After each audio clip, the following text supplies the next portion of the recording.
Hello, everyone. This is Ross from Retro Dream Beam. I'm an eBay seller full time. I've been doing this with my fiance Netta for a couple years now. Don't forget to like the video and subscribe to the channel. I'm about to go into what we are shipping out. Is it Wednesday? I actually don't know what day. Okay, it's Wednesday. I keep losing track of days these past few weeks. I've just been busy with like all the eBay and other personal stuff. All right, so the first thing that sold, it was kind of like a weird sales day. Quantity is extremely low, but then, all right, but the sales are interesting. So right here is a combo order. These are Rise of the Rune Lords. These are two little goblins on like a goat beast type of things. And here's another like a goat beast right here separately. These are by Wizards of the Coast. They would do random booster packs, or sometimes they do these like complete sets. So you can get their pre-painted D&D miniatures. These end up selling for $28.48. This was one of the goblins with the goats was one listing, and then I had a separate goblin. So that's pretty good for those. They do have a rarity for some of them. For the booster pack ones, there's rarities of the figures you get. They've been doing them for many years.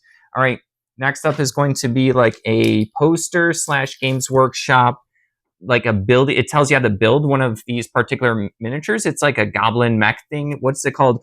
Gorka Morka, I think is what it's called right there. Yeah, I think this is like a vintage one. So this folds out as a poster. It shows you all of the like bits and pieces on the sprues, and I think it shows you how to build a particular miniature. So for $9.72. All right, next up right here is the X-Files type of magazine. I'm not sure how many of these exist. This says it's the yearbook from 2002. You always see us sell magazines and stuff like that. So there's a bunch of stuff about X-Files. People love that stuff. I remember watching a little bit when I was a kid. My parents were into it, so I would occasionally watch.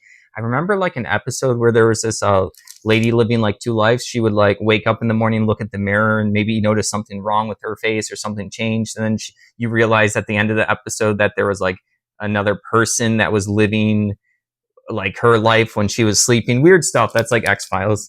It's like the Twilight stuff. All right, next up is going to be this Medieval Deluxe board game right here. So this one I picked up. I haven't played this one, but it's by a particular company, Twilight Creations Incorporated. They are known for making a very classic game called Zombies, where there's a bunch of zombies in the box and there's like these cardboard tiles and you're basically defeating a bunch of zombies. Very classic.